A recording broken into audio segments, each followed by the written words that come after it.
Assalamualaikum warahmatullahi wabarakatuh. Perkenalkan, nama saya Nadia Kanza Zahra dengan NIM 2023 10 11 03 11 105.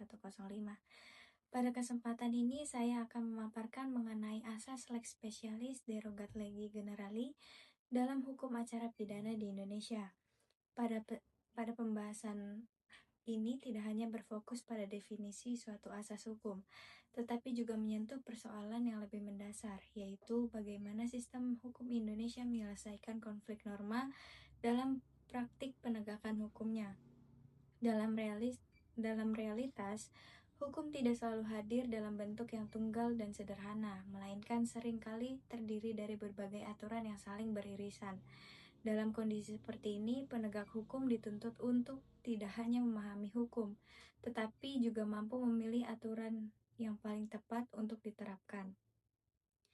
Dalam sistem hukum pidana di Indonesia, terdapat dua jenis pengaturan utama, yaitu yang pertama, aturan yang bersifat umum dan aturan yang bersifat khusus.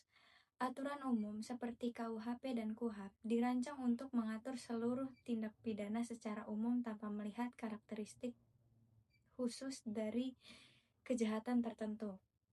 Sementara itu, aturan khusus seperti Undang-Undang Tindak Pidana Korupsi, Pencucian Uang, dan Perdagangan Orang dibuat untuk mengatur jenis kejahatan tertentu yang memiliki kompleksitas lebih tinggi. Permasalahan muncul ketika satu perbuatan dapat masuk ke dalam dua rezim hukum sekaligus, yaitu aturan hukum umum dan aturan hukum khusus. Dalam kondisi ini, muncul pertanyaan mendasar, apakah harus menggunakan aturan umum karena bersifat dasar, ataukah harus menggunakan aturan khusus karena lebih relevan terhadap kasus tersebut? Untuk menjawab persoalan tersebut, kita perlu mengenali suatu asas hukum yang disebut lex specialis derogat legi generali, yang berarti bahwa aturan hukum yang bersifat khusus mengesampingkan aturan hukum yang bersifat umum. Namun, jika dianalisis lebih dalam, asas ini bukan hanya sekadar prinsip teknis, melainkan merupakan refleksi dari cara berpikir hukum itu sendiri. Hukum tidak hanya dilihat dari keberlakuannya saja secara formal, tetapi juga dari relevansinya terhadap situasi konkret. Aturan khusus dianggap lebih tepat karena dibuat untuk mengatur kondisi yang lebih spesifik, sehingga diharapkan mampu memberikan keadilan yang lebih proporsional. Dasar hukum dari asas ini dapat ditemukan dalam Kitab Undang-Undang Hukum Pidana, khususnya pada pasal 63 ayat 2 yang berbunyi, jika suatu perbuatan masuk dalam suatu aturan pidana yang umum, diatur pula dalam aturan pidana yang khusus, maka hanya yang khusus itulah yang dikenakan. Dalam pasal tersebut, ditegaskan bahwa apabila suatu perbuatan masuk dalam aturan pidana umum dan juga diatur dalam aturan pidana khusus, maka yang diterapkan adalah aturan yang khusus saja. Makna dari pasal ini sangat penting karena menunjukkan bahwa sistem hukum di Indonesia secara eksplisit mengakui adanya potensi konflik norma dan sekaligus memberikan solusi normatif terhadap konflik tersebut. Sebagai contoh, suatu perbuatan yang secara umum dapat dikategorikan sebagai penipuan dalam KUHP bisa saja juga termasuk dalam kategori tindak pidana pencucian uang jika melibatkan aliran dana yang ilegal.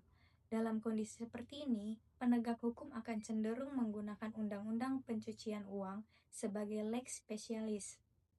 Namun, disinilah muncul persoalan yang lebih dalam.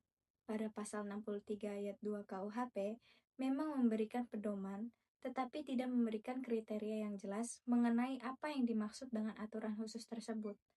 Akibatnya, penentuan apakah suatu aturan merupakan lex specialis atau tidak seringkali bergantung pada interpretasi penegak hukum. Hal ini membuka ruang bagi subjektivitas yang pada akhirnya dapat mempengaruhi kepastian hukum itu sendiri.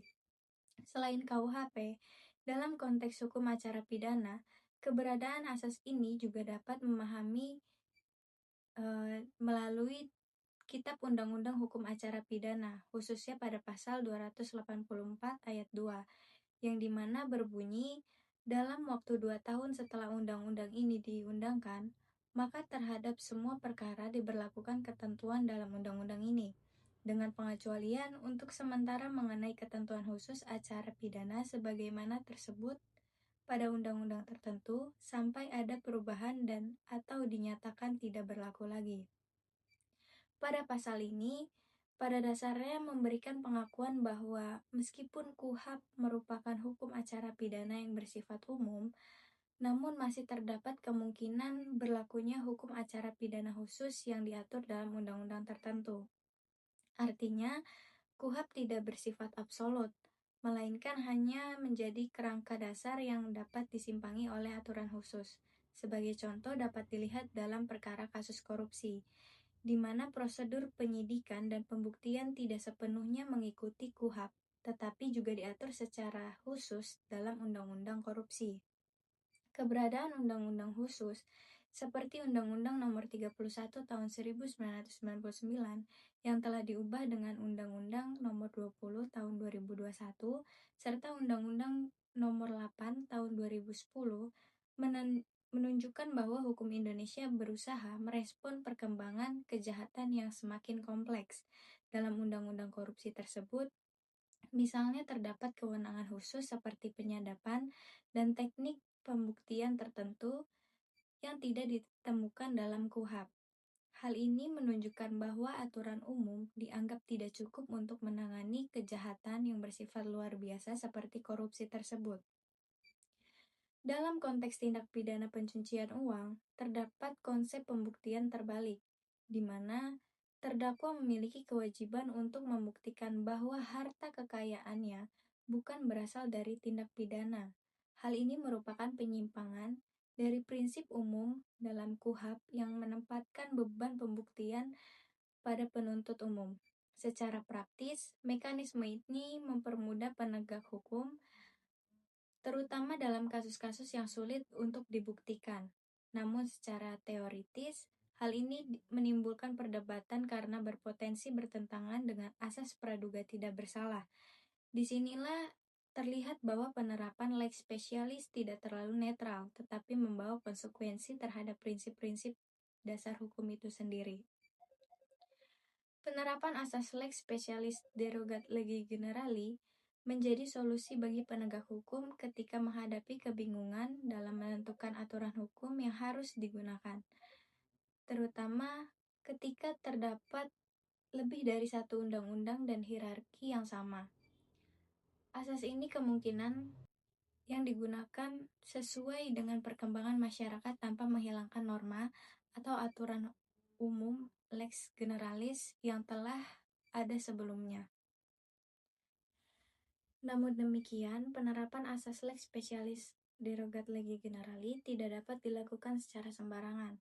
Terdapat prinsip yang harus diperhatikan dalam penerapan asas lex specialis derogat legi generali, yaitu menurut Bagirmanan dalam bukunya yang berjudul Hukum Positif Indonesia menyatakan ada beberapa prinsip yang harus dijadikan sebagai pedoman dalam penerapan asas lex specialis derogat legi generali, yaitu yang pertama, ketentuan-ketentuan yang didapati dalam aturan hukum umum tetap berlaku, kecuali yang diatur khusus dalam aturan hukum khusus tersebut.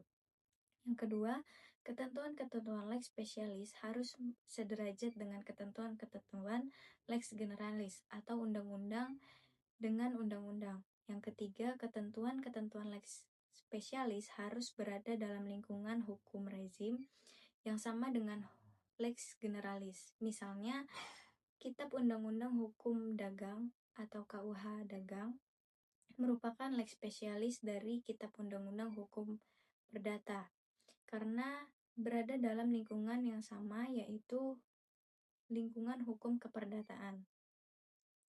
Selain memberikan kepastian hukum, penerapan asas lex specialis derogat legi generali juga berkontribusi dalam memberikan efek jera bagi pelaku.